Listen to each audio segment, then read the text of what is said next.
mantam ne mo na Food and Drugs Authority ye wo hon so ehunu enuane bi ni nnuro bi a enye ama ene wormo ase no esum sika 200,000 Ghana cedi na enuane bi nnuro ebi nku ene niema bi ekaka ka ho Adom Kasee etoso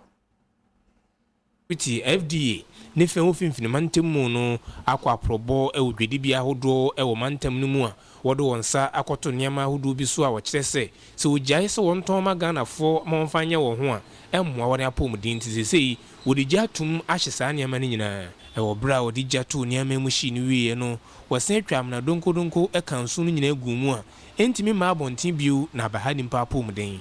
eniama wo hyi no nyina no obuhunku nta wuskasemu a ebe 200,000 Ghana cedis Ghana sikadada no 2 billion ewo niama wotwa agya to mu hyi ni nyinamu no emu ohanyichemu dunum 15% eyenduane sanso enemu ohanyichemu nsia 6% eyenku emu ohanyichemu eduasa nsia 36% eyebibiduru herbal product sanso enemu ohanyichemu eduanan miensa 43% eye allopathic products. Food and Drugs Authority mpenifo finfini mantemu no efa akonya no so etu Ghana fo nyina afo se wo to ade a wonhwe se expire date no entwemu sanso ena wone ye niam beton so no wonhwe se obedi nhihye hodo a mpenifo de atudwa no amwatumi abo man no apomden ho ban afedamo de amane boyi efri Cape Coast ena Adom Kasee.